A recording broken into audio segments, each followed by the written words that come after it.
গাজার জন্য চীনের শক্তি, আমেরিকার বিরুদ্ধে নতুন চাল, বিশ্ব কাঁপানো সিদ্ধান্ত। চীন এবার গাজার পাশে দাঁড়ালো। মিশর ও আরব বিশ্বের নতুন পরিকল্পনাকে পূর্ণ সমর্থন দিল বেইজিং।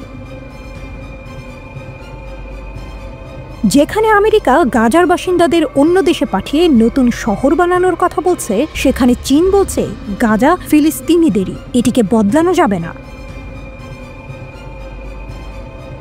চীনের হুঁশিয়ারি। চীনা পররাষ্ট্রমন্ত্রী ওয়াং ই স্পষ্ট বললেন, গাজাকে নিয়ে বল প্রয়োগ চলবে না, শান্তির নামে বিশৃঙ্খলা বরদাস্ত করা হবে না। একটাই সমাধান, স্থায়ী যুদ্ধবিরতি, পুনর্গঠন, স্বাধীন ফিলিস্তিন।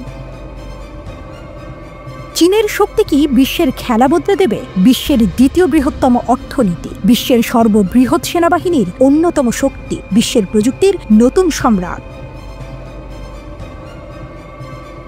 চীন যখন পাশে দাঁড়ায় তখন শুধু সমর্থন দেয় না, সেটা বাস্তবতাও হয়ে যায়। চীনা পররাষ্ট্রমন্ত্রী ওয়াং ই বলেন, যদি প্রভাবশালী দেশগুলো সত্যি গাজার জনগণের প্রতি যত্নশীল হয়, তাহলে তাদের উচিত গাজায় একটি বোধগম্য ও স্থায়ী যুদ্ধবিরতি কার্যকর করা এবং মানবিক সহায়তা বৃদ্ধি করা।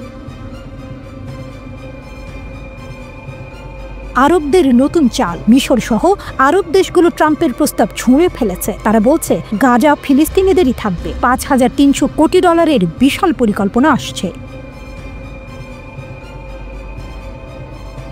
বাসিন্দাদের বাস্তুচ্যুত করা হবে না, আমেরিকার লজ্জা। ট্রাম্পের পরিকল্পনা ছিল গাজার বাসিন্দাদের জর্ডান ও মিশরে পাঠিয়ে পর্যটন শহর বানানো, কিন্তু আরব বিশ্ব বলছে এটা কোনো সমাধান নয়।